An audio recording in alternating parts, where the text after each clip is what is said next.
Are we going to stream live or no? It's not working again. Yeah. In sign language. I'm trying. I'll let you know. So why don't I'll start with introductions and then we'll go check that. Yeah. And it looks like Is there a baseball game going on?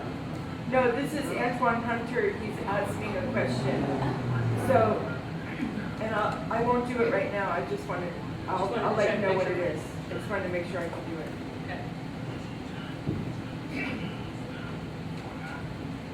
Okay.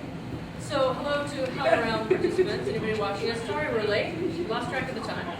I'm Aaron Loeb. I'm the executive producer of the Playwrights Festival, which is part of the Playwrights Foundation here in San Francisco, and we help make plays happen. We help playwrights in whatever way that we can. But we're also just sort of interested in general in furthering American theater, modern American theater, pushing its boundaries and making it as inclusive and as representative of the full American experience as possible. And part of that, to me, and I hope to everybody else who's here, it involves radical inclusion of every member of our society who wants to be involved in the arts. We have all of these talented pools of performers, of writers, of directors, etc., designers, but we don't always walk in the same worlds because of either, mostly perceived inability to do so. And so we're here to talk about that today. And when I say radical inclusion, I'm talking about two different things. Firstly, if we have a role that is a character who is deaf, for example, we want to cast a deaf person in that role. That seems obvious. But those of us who are working in traditional theaters may not know any deaf actors. And so it's much easier for someone to think, I'll find an actor that I already know who I think can sign. And we, of course, have no idea if they can really sign or not, because we don't speak sign language. So being able to be aware of the other acting pools that are out there, and them being aware of us, so that we know who to go to when we're looking for a deaf actor. Or if we're looking for if we have a character that's in a wheelchair, why not just cast somebody in a wheelchair? Sounds so obvious. But again, people like what they know. So it's always easier to go to somebody that you know. And I want to make sure that we know each other so that when we're looking to go to somebody that we know, that is the right person for that role. Yes? But then the radical part of it is that I want to be able also to consider deaf actors or actors with mobility issues or sight limitations or whatever for all of the roles that I'm casting in the show. That I'm not waiting for some playwright to write something that says it's for a deaf person before I consider using a deaf actor in that role. And there are the same barriers to doing that, which are I might not know the deaf actors. And then there are these other barriers to that, which include I don't know what else I might need. And I might be afraid that my cultural competency is not sufficient, that I might say something that will offend them, that I might not be able to provide for them what they need. And I'm going to point out right now that I need to have 2 interpreters here today, and I have 1. So, for example, so being able to know that I have a pool of people, knowing that I have a pool of people I can go to for advice, or feel that I'm competent to hire these people and not do them wrong is important to me. So I have a panel of people here who have different experiences.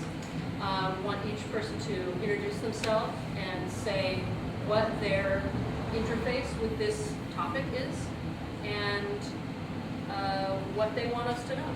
And then we'll probably talk amongst ourselves a little bit, and then I'm sure you'll have questions. And everyone, before you leave, there was somebody who could not be here today, but who offered her book. is a playwright, Pamela Walker, who has a book, Moving Over the Edge, Artists with Disabilities Take the Leap. And everybody gets a copy of this if you want. So take one on your way out, right? Thank you. So I've introduced myself. So let's start with Doug.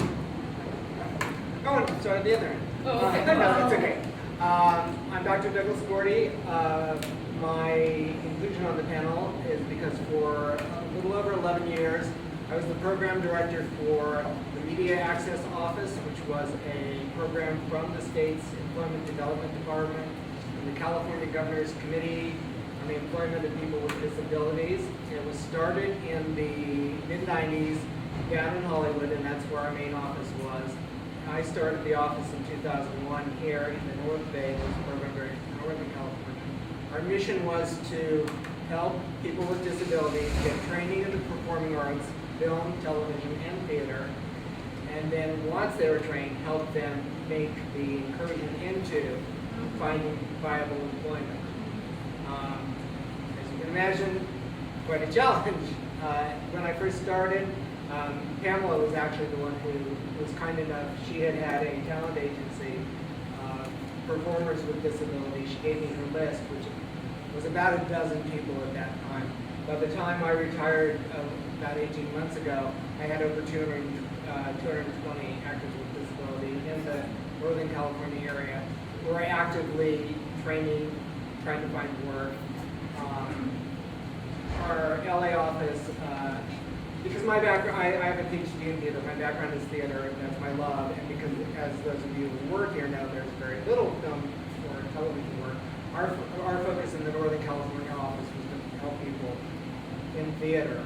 Our LA office is the exact opposite. There were over 1,000 members in the LA office. Most of them were actually SAG members, and we're working in film and television primarily.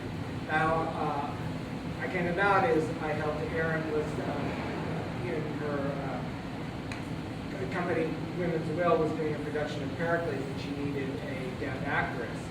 So I worked with her to help her cast that role.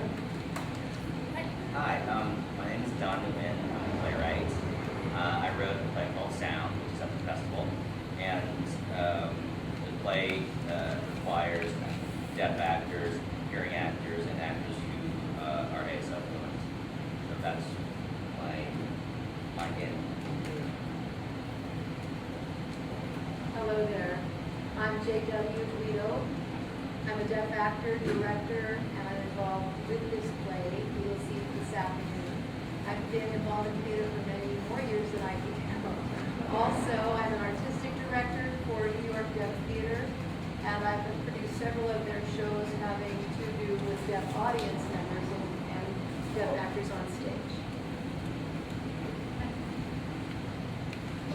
I'm Kayla Goldhammer, and I am a director and playwright who had a stroke 6 years ago and lost the sight in my right eye and a lot of the use of my left side, and thought my career was over, but decided it wasn't, and that I was going to continue to be a director, and so I had to figure out how to be a director with this new body. And the last few years I have returned to directing, and I've also written 3 plays, and I have written, and 2 of the plays I've written have characters with disabilities, and I've become very interested in meeting other people in the theater community with disabilities and connecting and talking and just having a conversation. Hi, my name is Mary Talkington, and the reason I'm here today is because I'm legally blind, and one of only, at this point, still to the best of my knowledge, there's only 2 legally blind actors in the country that hold an MFA in acting, and I'm one of them. I also directed one of the pieces that just happened, so I'm an actor, I'm a director, I also write, I'm a playwright, and I design as well. I kind of do a little bit of everything, and I don't know what else to say about that. Yeah, that's fine. Okay, so what I would love to start with is just, I would love to start with, well, wow. There's so many ways I can go with this. I'm totally already. I think it might be interesting to start with how and why we were how we were thinking to look beyond our typical actor pool that we already knew of, or why you decided to write a show about deaf characters. Because what I want to kind of get that out of the way so that we can spend most of the time talking about what needs actually are, what perceived needs are, and whether those meet and match, and talk about success stories, and leave so that we can leave everybody here feeling like if I wanted to work with a deaf actor or a disabled actor, that I would know how to do that. I wouldn't be afraid to do that. Yep? Okay? All right. Should we start with you? Sure. So, to make sure I understand, the question was, why did I write the play? If you don't know deaf people already, what made you say, I gotta write a show about deaf people? Yeah, so when I started my play, I didn't know any deaf people. I didn't really have any kind of personal connection to the deaf community. But I was really struck by this story that took place on Martha's Vineyard, where there were these, about a century ago, there was a town, Chilmart, in Martha's Vineyard, had the highest concentration of the deaf population in the entire country. And so I thought that was a really fascinating idea, especially in terms of, because there are so many deaf people there, the hearing community just decided to learn sign language. So they actually just decided to integrate into the deaf community versus what was kind of expected now, which is the reverse. I thought that was really great, and I felt like that kind of story needed to be told. And because because I was super naive, and I decided, yeah, I'll write the play, and surely we will find deaf actors to be in it. And that definitely was a challenge that I'm sure we'll expand on later. But yeah, that was the reason why I wrote the play, because I felt like it was important. I think it's really important to illuminate people on the different kind of privileges that we all have. And I think hearing privilege is a very interesting subject, and I think it's something that is not talked about a lot amongst most hearing people. Yeah. You're not doing this to please me. Say what you want to say. Yeah, is that what you want to say? Yeah. All right, there you go. Okay. You want to talk about how you got involved with advocacy for disabled artists? Yeah, well, it's not apparent, but I have an invisible disability. I'm legally blind also. Really? Yes. High five. And also have some other things which we won't go into. But anyway, the Media Access Office was actually a brainstorm from the then Director of Employment Development, Michael Burdick, who has an autistic son and is also very interested in the performing arts. And he was just questioning, why are there no actors with disabilities that I see on my television set or in movies? And how do we, work with that? And so it's exactly what Aaron was saying. We have to take a two-pronged approach. If there's a role calling for an actor with a disability, why is that not de facto cast by an actor with that disability? It's like nobody does blackface now. Nobody would put a white actor with pork on, And Matt Fraser, who's a performer with disabilities, who's going to be on Ryan Murphy's Freak Show, American Horror Story, calls it blackening. When you use a non-disabled actor in a role of a disabled person with a disability. So that's our first challenge, is to get that out there. That it's no longer acceptable for a casting director. Other than the fact that, the big deal is you're not going to cast, a non-named actor in My Left Foot or Scent of a Woman. You're going to get an Alvin, you're going to get a Daniel Day-Lewis.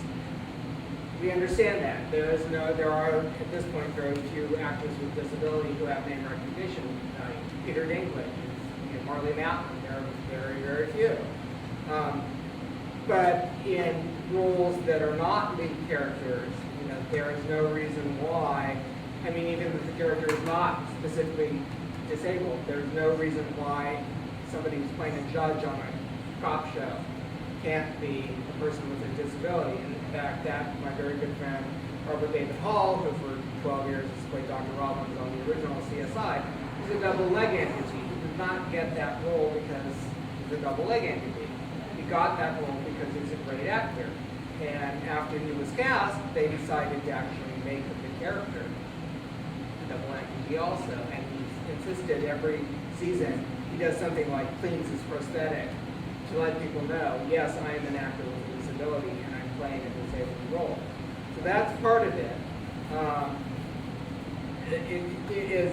Those are the two prongs. Making sure that if the character calls for a disability, you at least attempt to cast it with a person with that disability. And then even if the role doesn't call for a disability, allow actors with disabilities to try out for that. Well, and it's really three-pronged, isn't it? That if you do cast an actor with a disability, make that visible so that people then see, Yeah. Well, and the thing that we kept bumping our head against is it starts with the casting director and the producer.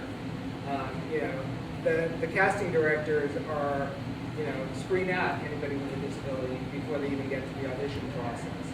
And now SAG has put rules in place so that no longer happens, and it's slowly changing. The number of people with disabilities you see on your TV screen as compared to the number of people who are disabled. There are 60 million people with disabilities in the United States.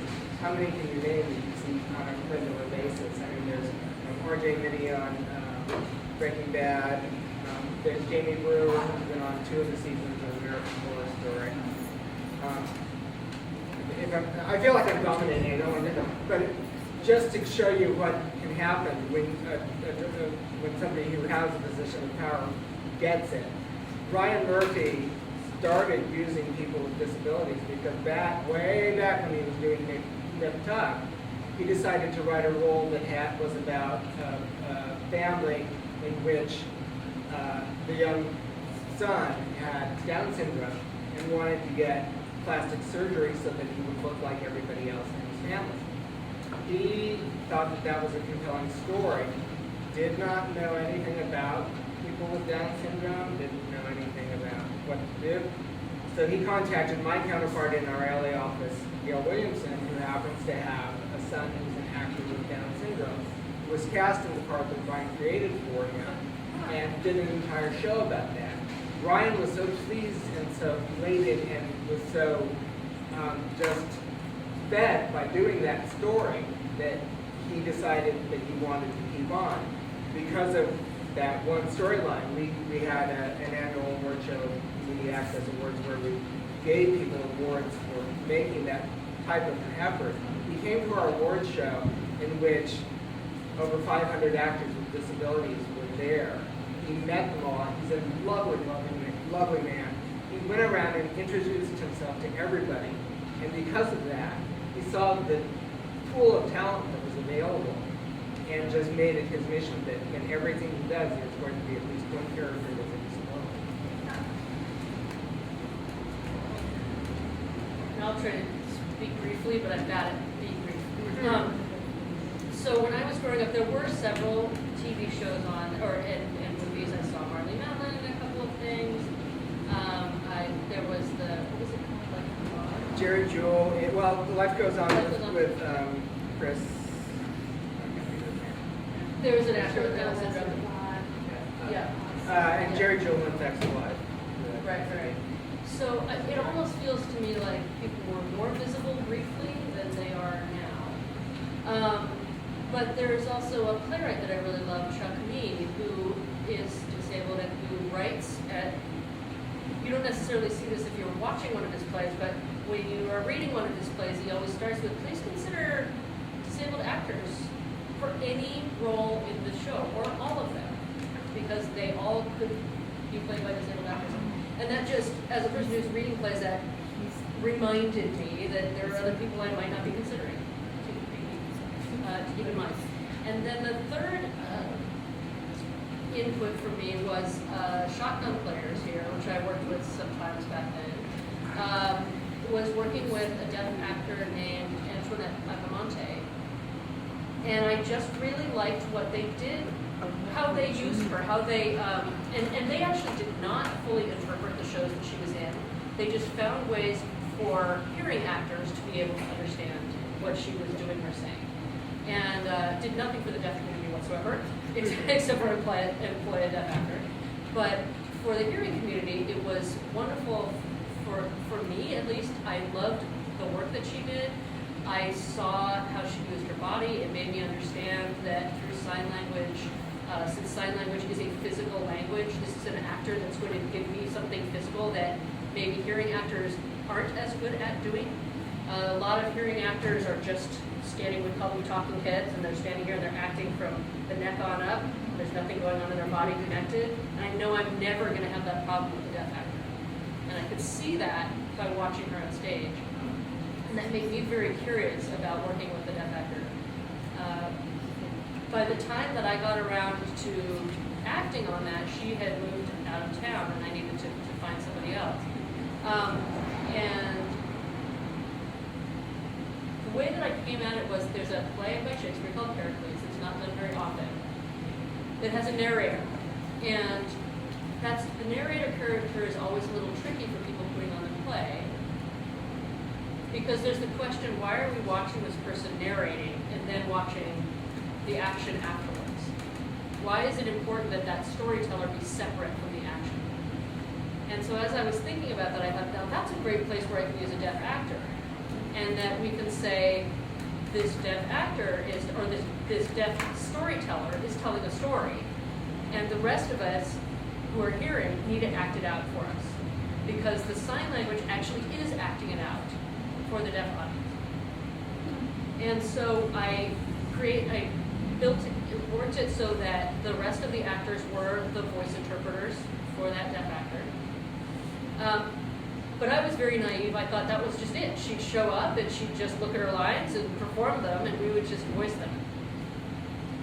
And luckily, through Doug and through the actor that we found, I found Kendra here, and found a wonderful translation team who said, you can't just speak Shakespeare. You just can't automatically turn that into sign language. You need to translate that. It's a different language. And luckily they were very patient with me. It was very obvious to me once they said that, of course, this is verse. And it really needs a translator. And they very graciously took the time to create a beautiful, poetic translation. And I got to be part of that process with my actor saying, what are all of the connotations of this word that's written here? Does that mean this nuance? Does it have this nuance? Does it mean, what else might it mean? And so we would just brainstorm about all the different meanings of a word so that they could create the best sign for it. It took much longer than just working with my hearing actors, but it was so much more rewarding to me that I have been looking for the opportunity to do it again ever since. And so that's what I want to bring to this conversation is that, yes, it is harder. It requires you to learn some things. It requires extra time. It often requires extra money, but not always. But it is 100% worth it. Not only is the work fascinating and wonderful, and not only does it, I think all of us who are in theater are here because we're interested in human nature and in learning. And there is no better learning experience. And so I'm very passionate about this thing. I think that's all I want to say. And I wanted then to talk to you guys about what your experiences have been and see, since I just talked about experience with deaf actors, maybe we start with JW and talk about, first of all, your company that you have, and then also any what and how it goes when you're working with hearing performers or other hearing artists, either if you bring them into your company or when you're coming to join a company that's mostly hearing people. I was an artistic director. I work with the deaf and hearing side by side. It's the same idea of having a voice coach. So we have a director for the deaf actors, and same issues come up in our company. It's always the budget, right? And so the deaf world is so small. We are so spread out all over the place. And so getting the money to fly people in is usually an issue, housing, all of it. So we are very limited financially often. And also, for the audience, that's another issue. Many people in the audience have not been exposed to deaf theater when they come for the first time. They may not be interested, so there's this need to expose them and gain their interest, and help them understand the idea of deaf theater.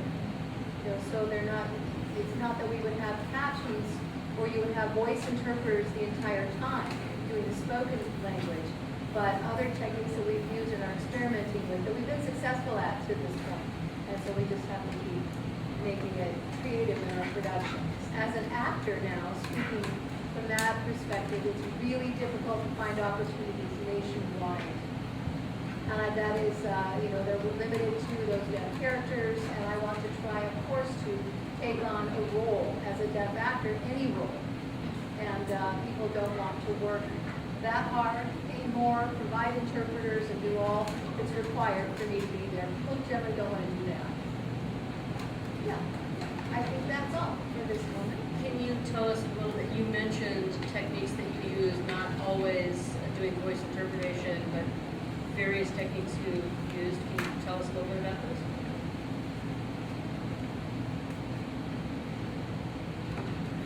It really does depend on the production, of course. We just did a recent production called Dummy Boy, who is a deaf baseball player. One of the issues in the play is that he is the only deaf actor in the production in a cast of 12. So to work all that out together for deaf and hearing audiences, we put in captions, and we were successful at that. We did 39 steps, and yes, it's a wonderful play. Full production in ASL. We have voice actors who sat on the side of the theater, provided the voice work, and so there are many different ways of doing this when you're doing deaf theater, for example. It's so cool. Can you start again so I can voice read? What's the name of the theater? And this is New York Deaf Theater, and it's New York City. Almost like Deaf West. Have you heard of Deaf West here in California? So that's a popular deaf theater company in Los Angeles. So we're kind of the equivalent in New York City, same idea. Yeah, and for people, so I haven't seen JW's company, but Deaf West, for those of you who don't know, this is a company that's doing work of the quality of ACT, you know, Berkeley Rep. Like they're really, this is not of any lesser quality than you would see at your best theaters. So we really do have in the country deaf actors who could be competing with hearing actors in any role.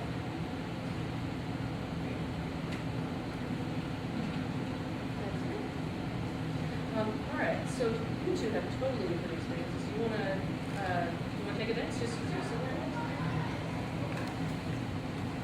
Before I became disabled, as a director, I had a small company in New York for many years. We were called Flying Faith Theater, and our mission was to tell women's stories on stage. And another part of our mission that we never quite found the way to articulate, but that my co-artistic director and I felt very strongly about, was that we wanted to have a stage filled with different kinds of bodies, different heights, different ethnicities, and we really made a strong effort in the casting to make that happen. Every production we did, I could say that really did happen. And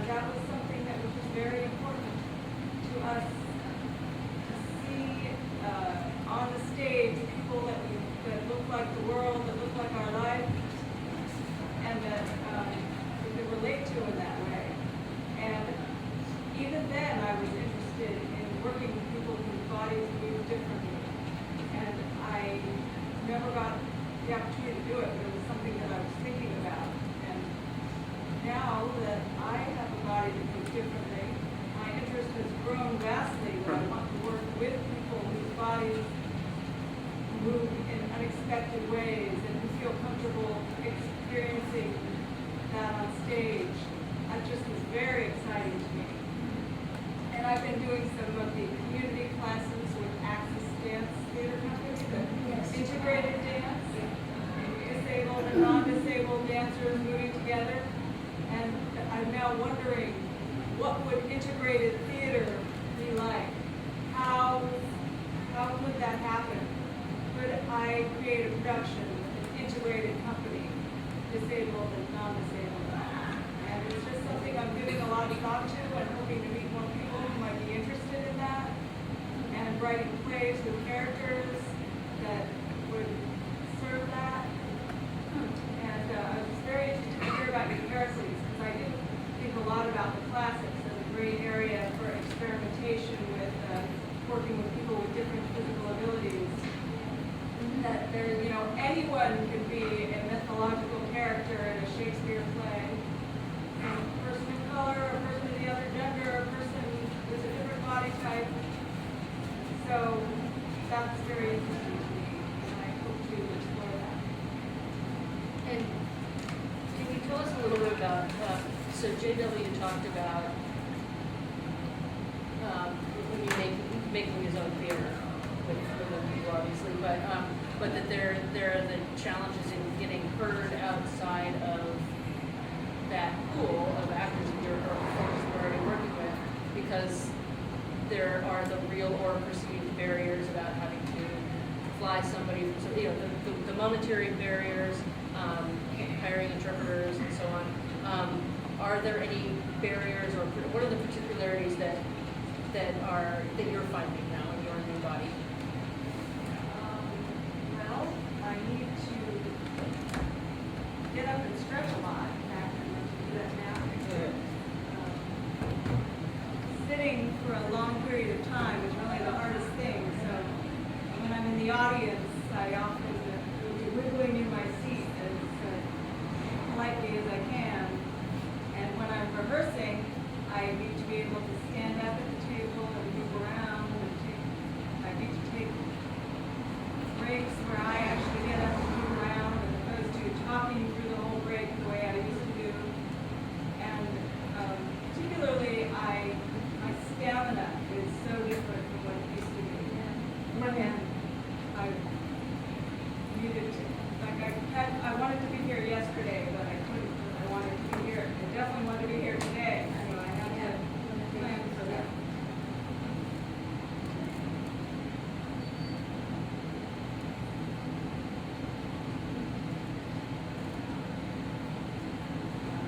It's still an experience. I'd love to be in a room full of actors and do a sort of low impact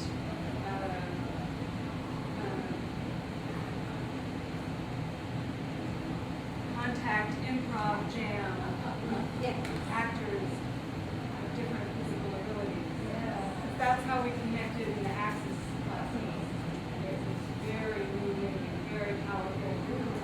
And I have a friend from that class, and she also had a stroke, and she has really bad aphasia. And it was never a problem in our friendship because we met as dancers, moving together. So when I go see her now, I say, let's just get up and dance. And we do.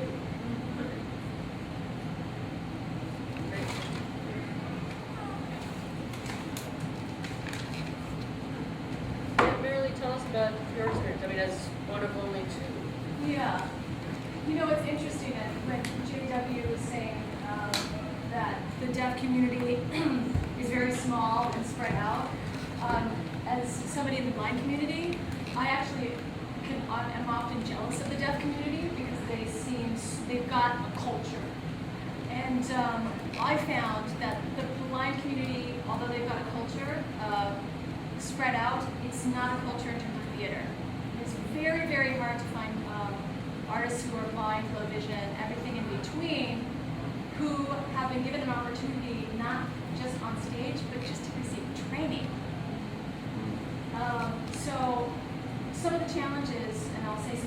well. Some of the challenges are a lot of blind and low vision actors will just be denied even actually participating in the classroom to receive the training because of visual impairment. And that's happening. That's not happening 10 years ago. That's actually happening right now. Yes. And in San Francisco. And in the Bay Area. And I've actually, about 10 years ago, I was actually, because I need to enlarge all my scripts as an actor. You know, usually the scripts are like 12 fonts, so for me to actually perform at a staged reading, my scripts need to be 42 point.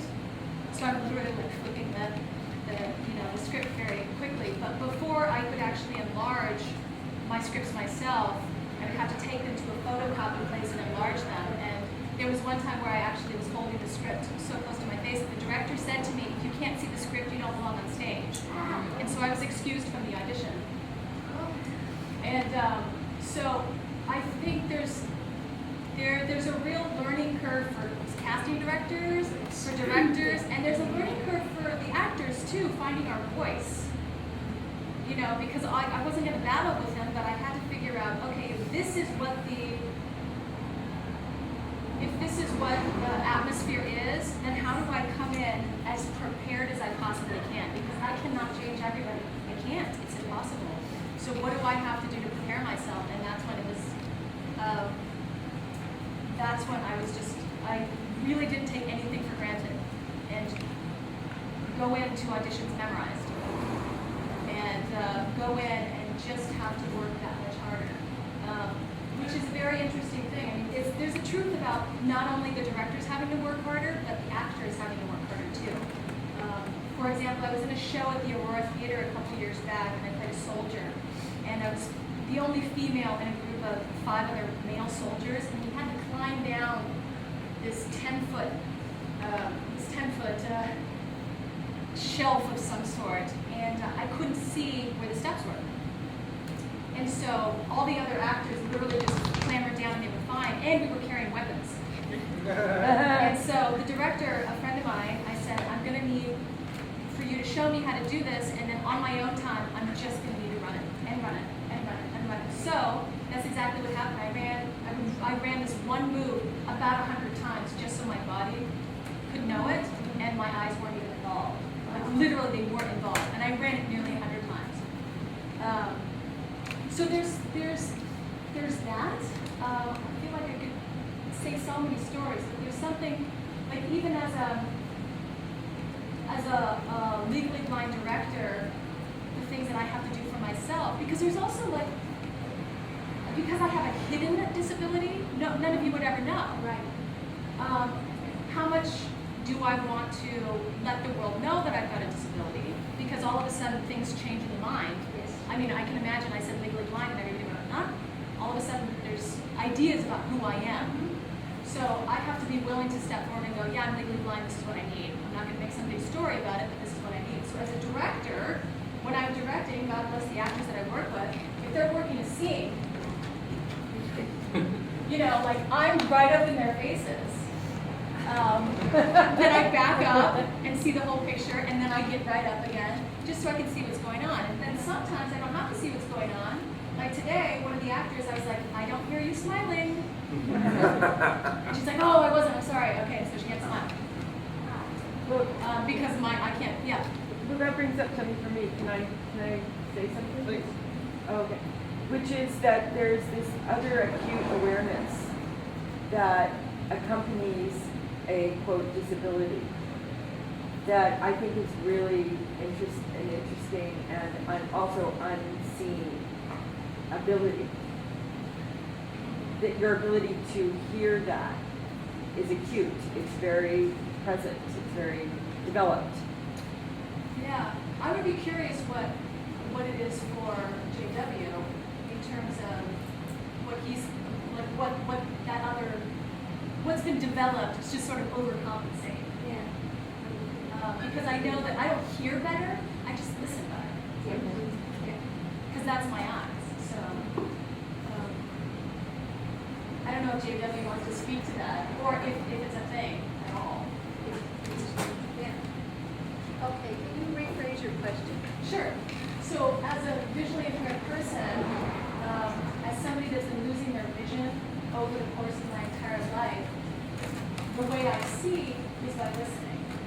So I'm not going to be able to see your eyes moving or even you smiling, but I'll be able to hear in your voice whether you're smiling or not. So that's something sort of, so my sense of hearing is actually like developed in a greater way as I'm totally sighted. So I'm wondering for you if there's any other senses that you feel have sort of popped up. Oh, sure, pretty much it's the opposite. I use my eyes visually much more acute because I'm not relying on my hearing, so right, it's purely visual. And that's one of the reasons why I think deaf actors are the best writers in the U.S. It's true. I'd say, I understand the feeling though when you do, it's just a different scene. Yeah. Same idea, yeah.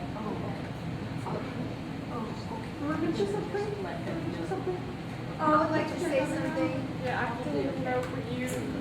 On the actor, when you see the actors on, Are you when the actors noticing are more on stage, things or more of your surroundings of what goes on in the scene? more of your Are surroundings you and more, the setting, does it to, is there a greater sensitivity because here actor or to any of the other actors? to actors Texture that is. of JW, this is for you? So do you see and notice more of the actors on stage and what More. they're doing?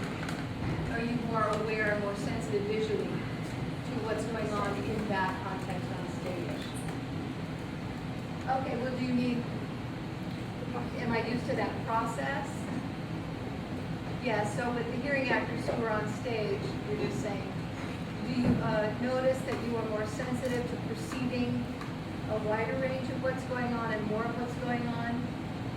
Yes, and the process, I've been an actor for almost 10 years. So right, visually I would notice things, there are common issues that are easily modified, and you know, things that we can do about that on stage, and so that everybody's kind of on equal footing, and then if there are other issues that come up, that's the point where we need to sit and talk about it and work it out. So common and then different things.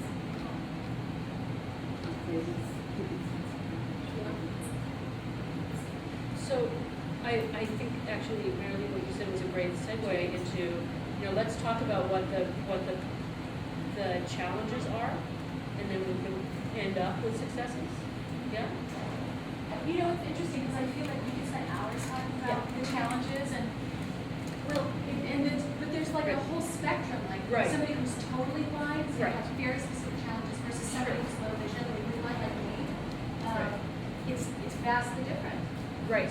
So, right, obviously we can't cover everything. Yeah. I think more what I'm trying to make sure we get to is a feeling that I want to hire you, Mary Lee. What do I need to know to be able to hire you? And I know that that sounds very particular to you, and being aware that everybody would be different. But how do you like to be approached with questions about that? Maybe that's a more general way to put it. If I'm saying I want to hire you for a show, what kind of questions should I be asking to make sure that I'm being either culturally competent or really just providing what you need? So what kind of questions are the best? Where do I start with those questions? I think the main question is, what accommodations do you need? Yeah. And then it's my responsibility to say, I need the text in doc format so I can enlarge it. I need to walk the space ahead of time. You know, then I list out the things that I know that I'm going to need. Right. And you can say that to somebody that is totally blind, to what accommodations do you need? Right. And then that's going to be different. Right. Can say something. So Right. that's really the big question. And then when I actually ask for something, give it to me. And not make some big drama out of it. Right, like, oh, I don't want to do that. Right, right. That's And not so hard. Yes, yes. Just say, okay, great. Yeah. That's, And then you're saying you also take responsibility for, like, for example, I got to the retreat and realized I hadn't enlarged anything for you, which you hadn't asked me to do, but I was like, I should have realized I needed to do that. But I didn't ask you for it. Yeah. Yeah. So, you know, I was asking you after the fact, oh gosh, I should have done this. What can I do to help? Should I be reading this to you, or how do you know, how can I make this work for Yeah. you? and sometimes I'll go, yeah, actually, could you read to me? Yeah. And I will create a big story about it. Yeah. Just ask you, or sometimes I'll be like, nope, I got my magnifying glass, thanks. Right. Which, yeah. And then move on.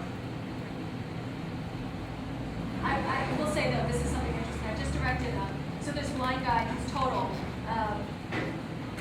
and I want to see my people on stage. I want to see more visually impaired and blind actors on stage. So I'm like, I'm going to cast him in a 1-minute play festival, and he's going to do 10 plays. And it's going to be awesome. I remember that. Yes, and it was actually a wake-up call on my end, because his challenges are very different than mine. And so it actually took me double the time to actually figure out how to communicate, because obviously I use my hands a lot when I talk about things. I use my face. So I had to relearn how to communicate certain directions, especially staging. How to move here, how to move there. And so as a director, not even a visually impaired director, my job on the other side was to go, okay, David, what do you need from me? What's the language that you need? And giving him an example, we're working on this scene. What kind of words can I use that will best give you the best direction of where to move and how to? And so we had to create a vocabulary together. And that takes time. And that takes time. Right, although now you haven't. Now we have it. So yeah, you can be working. Yes. Yeah. But, and I think that's, I mean, it's sort of, I'll call you in just a second. But I think, I mean, that's a job as a director anyway, right? You're often Yes. working with actors who don't quite speak the same vocabulary that you do. And I was working with a dancer one time. I just forgot that she was really only trained as a dancer. And she was getting very frustrated with me saying, well, you should move whenever you feel like moving, you know. And she finally said, just tell me when to step and how many steps to take. Yeah. And which is really offensive to an actor, right?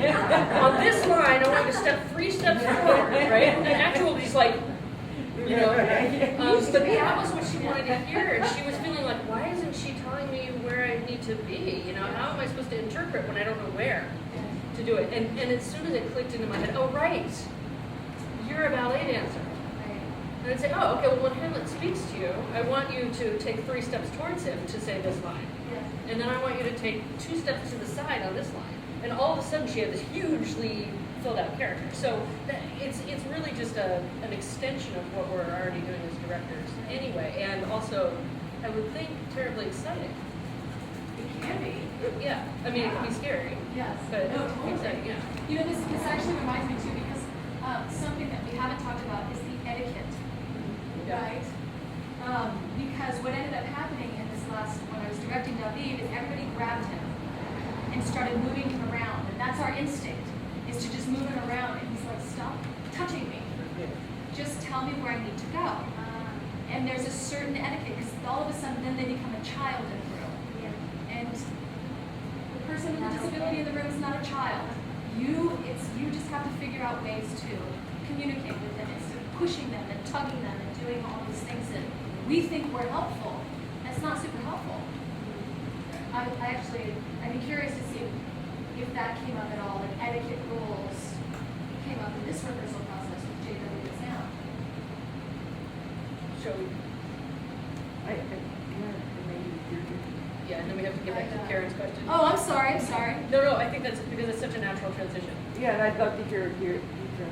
I think the same sort of thing applies generally. What you ask the person, what are the accommodations you need? Definitely interpreters, and what beyond that. So as deaf actors, what we hope to hear is that people are aware of deaf culture and they know what to do and how to work in that space, especially how to work with interpreters. Don't talk to the interpreter, talk to the actor. The interpreter will be interpreting our conversation, interpreting for you, and we just sort of go along with that. So by asking us what we need. Karen?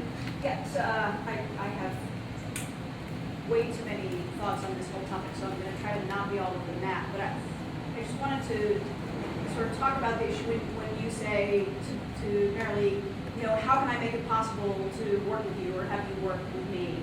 And I think what so many of us, especially if we work for theater companies that are in a position to make a different choice, really need to begin to do is check our own privilege. All kinds of privilege. You know, that so often it's the simple things, right? So I'm sure that the kind of preparation that someone like Marilee needs before she can walk into an audition, you know, it's not going to work if they say, oh yeah, we're going to do a cold read. You of course she's not going to go walk in the door and read the script, but neither is someone who's dyslexic. And so I think that what tends not to happen is for companies to take the responsibility first of all, to say roles are open to all, and actually mean that. And have something there that says, please let us know if accommodations are needed. Because I think differently abled artists just assume that they don't really mean all, because most of the time they actually don't. And so I think that the excuse that often gets made for people in privilege is that they say, oh, well, I just didn't think about it. But that's what privilege means, right? Is that you live in a world where you don't have to think about the color of your skin, your ability to walk, your ability to hear, your ability to see. And so I'm really interested in what we can all do to make people think about it, so that from the get-go, when they're putting a call out to artists, that it is very clear that all artists are welcome to submit plays, audition, direct, design, whatever it is, and that accommodations will be made to the best of our ability. What was that phrase that you said? Let us know about accommodations, right at the beginning. Like, all roles are open. Please let us know about any accommodations you may need. Somebody needs to write that down. One It of sounds the- like something.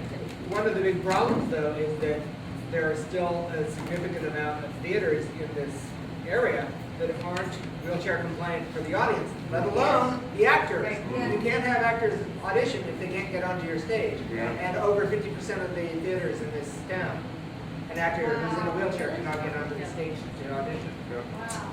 Yeah. Huh. Huh. That's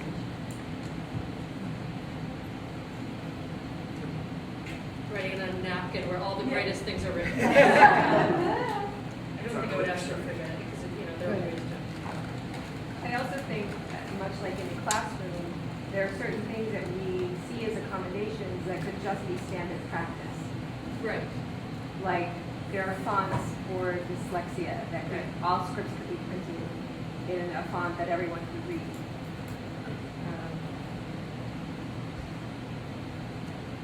On kind of the other side, back to trying to connect communities. I've written a play that has the lead is deaf. There is a partial hearing character and a character whose stammers so that he's learned ASL, mostly to impress the main character. But for those of us who are doing independent, non-equity theater, we talk about companies doing work as good as Berkeley Rep and shows in New York, which is great. But we're going to be looking at lots of grants just to hire actors and an ASL fluent stage manager, and to try and deal with some of this, and to do like a 6-month workshop, so that we aren't offensive and that we are dealing with both communities. Where do we find in the Bay Area non-equity deaf performers or ASL fluent performers?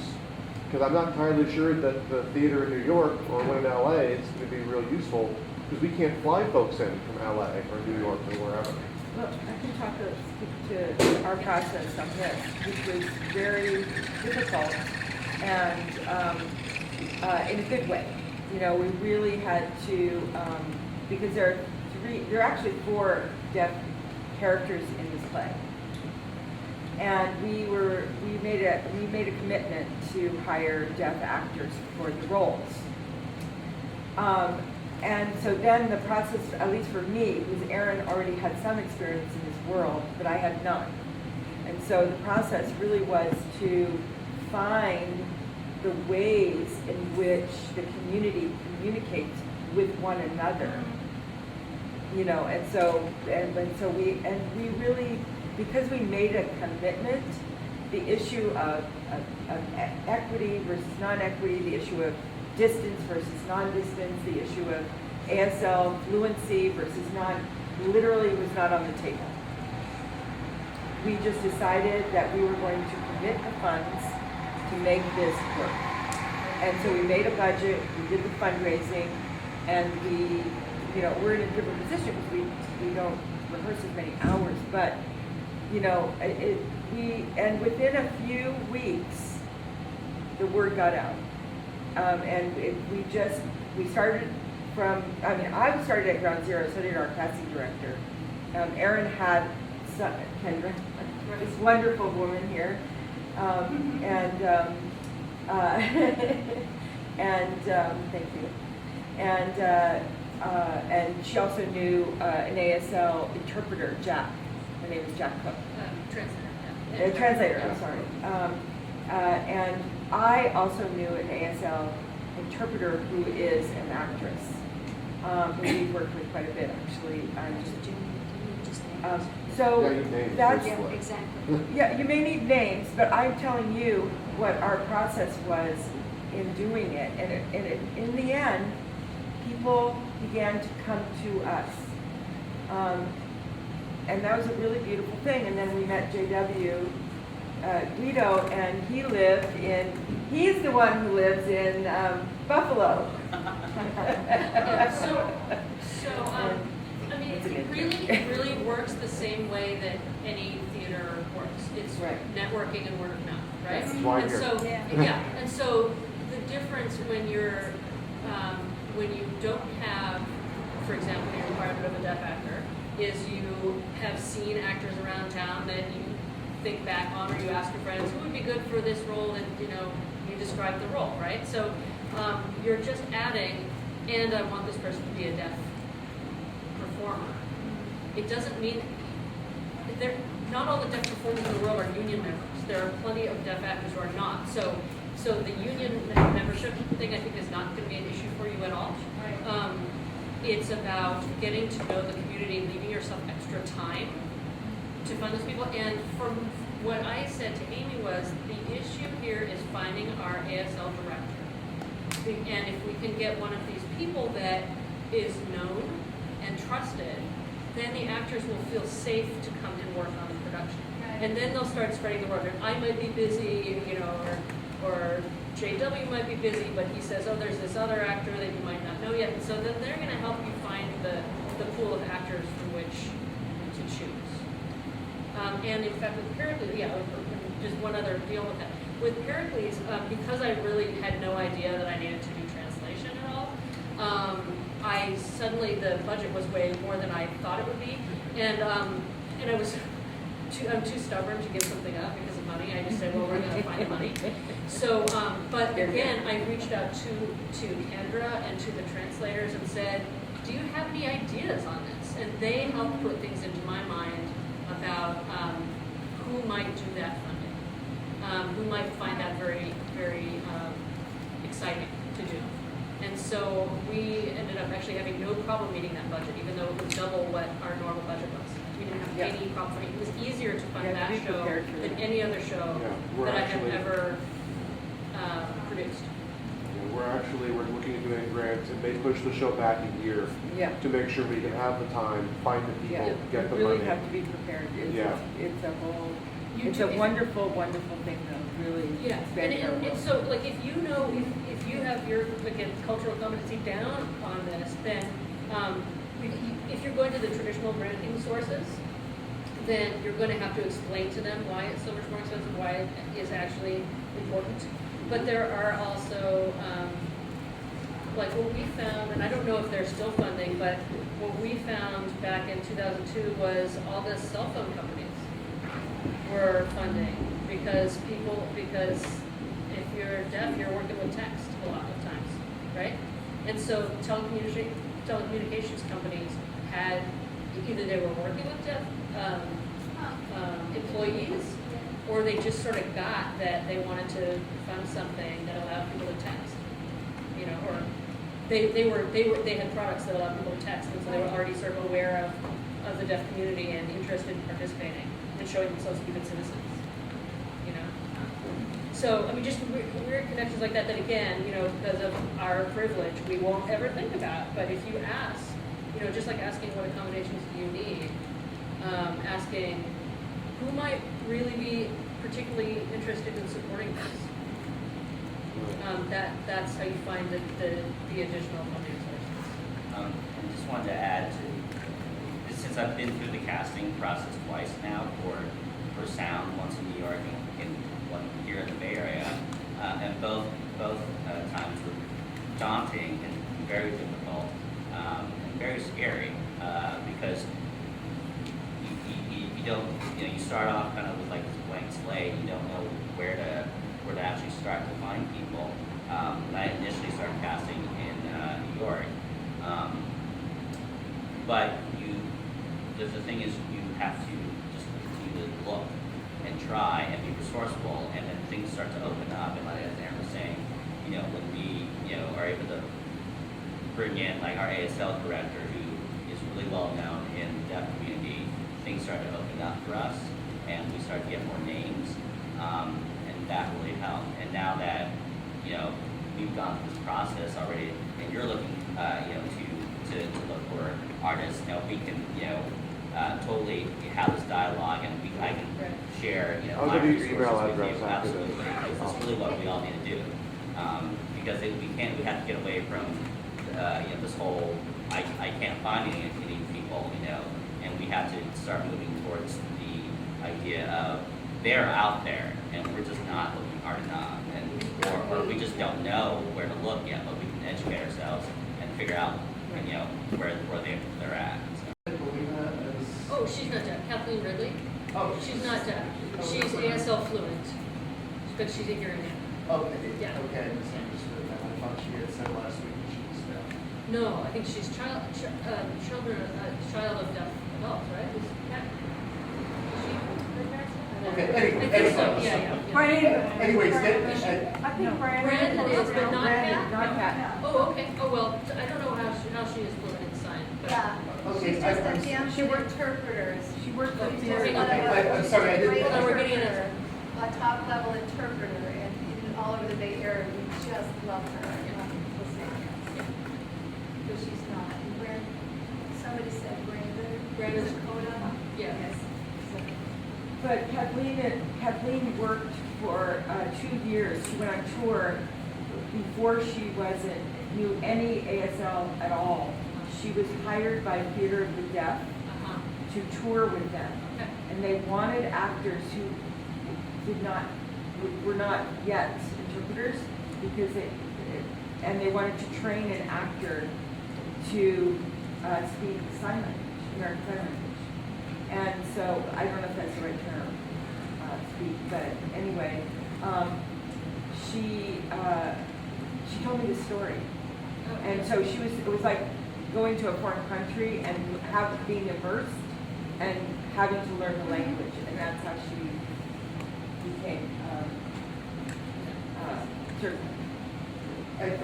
I'm sorry, I didn't mean to, that was kind of like a sidebar to what I was going Yeah, to say. so what's What I was going to ask was, aside from doing our doc files using styles rather than manually indebting to the center and manually indebting stage directions, what can we as playwrights do to make our scripts more accessible?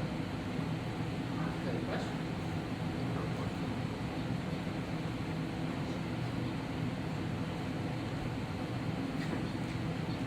Mary Lee, JW? Well, I would say, for me, as a deaf actor, we're responsible to do a translation for ourselves, and it could be that if we're not skilled in that process of translation work, we would need an ASL director to work with us on a script, and that takes a lot of extra time. So just being aware of that we would need to be given more time.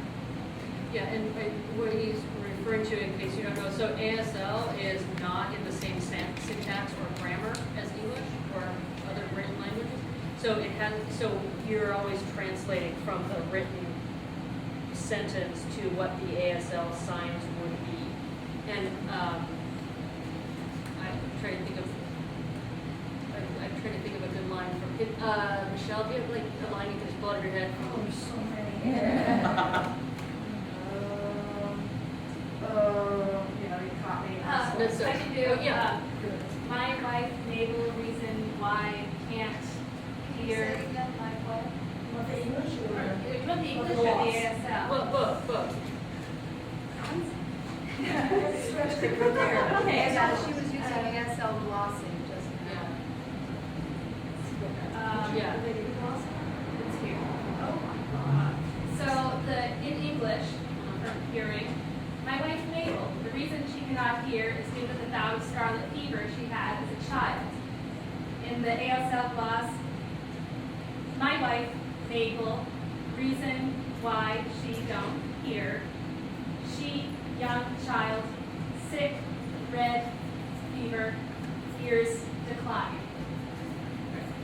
So it is a different, it's a different version of English words that help you to know what signs, that's the signs that you're going to do. And then, so the ASL director or the actor is going to be translating from English into what those signs are going to be, which then turns into a visual, physical language, which this is unrelated to what we're saying there, but because we're on this, I wanted to say this too. Sign translations can get easily lost if they're not videotaped, which is a big, giant issue. If you are working on a non-union, or if you're working on a partial union contract, if you have like a back or something like that, they're not going to let you videotape. And so your translation, your ASL translation will get lost, which is like a crime, really a crime. There are slight workarounds where you could have the translator perform it, instead of any of the union actors they're working on. Or if you have a big enough union contract, then you are allowed to videotape it, at least for a purpose. But that's just one other little detail you might, if you are working with deaf performers. That if somebody has gone to the trouble to translate that script, preserve that translation so that other companies can use it and don't have to start from scratch. Well, do blind people, do you still use Braille? Do you change the script to Braille? It depends on if a blind person reads Braille. Ah. I don't read Braille. I mean, as much So as my that's a mother thing would of like the me to, I past. don't. What's that? It's a thing of the past. No, absolutely No, not. different people do, yeah. And no, Braille is huge. I just happen to not read it. I still can read large print text. So yeah, so that's where it comes into the question of what accommodation do you need, if any. And so for one person it is I need it in Braille, and for another person it's I need it, mimeograph. Wow, where did I pull that word from? I need it copied really large. Pulled from 40 years ago. I need some dittos in that.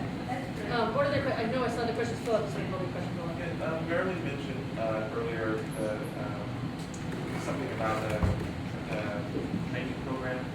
training programs not being all inclusive, and I wonder if you could speak to this a little bit. I'm not sure how the academy is responding to it and ground inclusion of deaf, blind, disabled actors in the academy. Seems like something that's What is do there we need to know advocacy about that? happening or literature or I don't know anything about it, and I'm curious. Sorry, was I there- think, you're talking about when you said most blind actors are not getting the opportunity to train, they're literally being turned away from the classroom. Yes. I'm sure that's not legal. No, but the justification is that they would have to alter their pedagogy.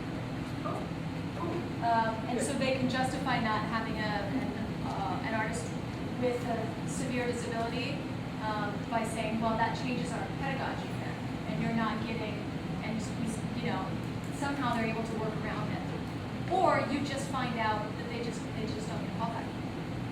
And then you Right, find out sometimes you just later. don't know, yeah. You just don't know, you find out later. But there's a training program, I won't name any names, that happens to be in Berkeley, that has actually said we can't have you, we would have to slow everything down in class to accommodate for you, and we just don't have the resources. And so there's a blind actor who has been denied 2 or 3 classes. And like I said, this is happening right now. Which is also saying you're not a professional and you don't have a right to be a professional. Right. It's going back to that. And If then- you have that in front yes. of your face, you don't Yes. have, you shouldn't be here. And then there's the cycle, Right. because then there's no training, and then the casting directors are like, or directors, no one with any there's training, no one with yeah. any training. It's like, because they're not getting into the program. So where does it start? start, you know. So now we need to continue this conversation like another 2 hours, and we can't because we're out of time. So we have pizza out in the hallway that we'd love people to Delicious eat. pizza. Please grab a book, and I have more in a box, so I'll bring those out. And please continue talking to, I think JW probably has to go get ready for the show. I hope everyone's staying for the show. Yes. But for the rest of us, if you have questions for JW, you know, write them down and we'll get answers later. Thank you very much for everybody who Ask that you come on out. And Yeah. don't be afraid to hire deaf actors and actors with disabilities.